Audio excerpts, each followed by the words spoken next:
ইব্রাহিম রাইসিকে হত্যার অভিযোগ। আসলেই কি হত্যা করা হয়েছে প্রেসিডেন্ট ইব্রাহিম রাইসিকে? এ নিয়ে কি বলছে ইসরায়েল? প্রিয় দর্শক, বিস্তারিত জানার আগে ভিডিওটিতে একটি লাইক দিয়ে আমাদের ইউটিউব চ্যানেলটি এখনই সাবস্ক্রাইব করে রাখুন এবং আপনি ভিডিওটি ফেসবুক থেকে দেখলে ফেসবুক পেজটিকে ফলো করে রাখুন।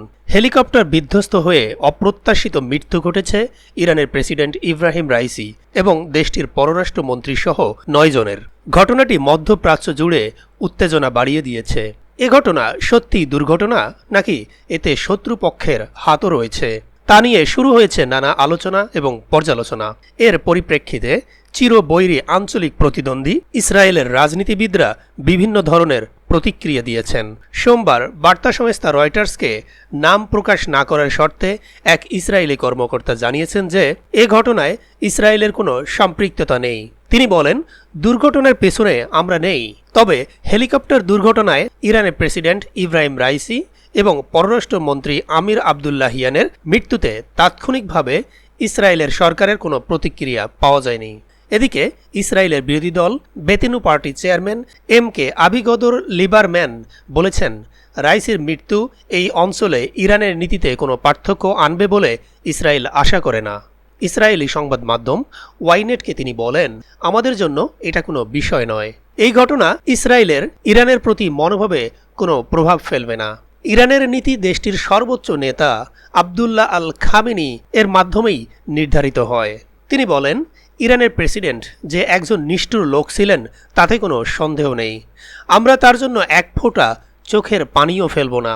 ইসরায়েলের অতি রক্ষণশীল নোয়াম পার্টির নেতা এমকে অভিগদার প্রধানমন্ত্রীর কার্যালয়ে উপমন্ত্রীর দায়িত্ব পালন করেছেন। এক বিবৃতিতে তিনি বলেন, 1 মাসেরও কম সময় আগে তিনি অর্থাৎ রাইসি হুমকি দিয়েছিলেন যে ইসরায়েল আক্রমণ চালালে এর কোনো কিছুই অবশিষ্ট থাকবে না, আর এখন তিনি ইতিহাসের ধূলিকণা। তবে হেলিকপ্টার বিধ্বস্তে ইসরায়েলের হাত প্রমাণিত হলে আঞ্চলিক উত্তেজনা আরও বৃদ্ধি পাবে। লেবানন, সিরিয়া, ইরাক এবং ইয়েমেন জুড়ে ইরানের প্রক্সি নেটওয়ার্ক ভূ রাজনৈতিক ল্যান্ডস্কেপকে আরও জটিল করে তুলবে। শুরু হতে পারে মারাত্মক যুদ্ধ। বিশেষ করে ইসরায়েল ও হামাসের সাথে চলমান সংঘাত আরও নতুন মাত্রা পাবে।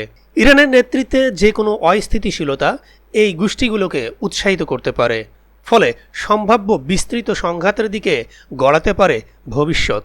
দ্য ইকোনমিক্স টাইমসের প্রতিবেদনে বলা হয়েছে, ইরানের প্রেসিডেন্টের মৃত্যুতে নানা ধরনের জল্পনা কল্পনা তৈরি হয়েছে।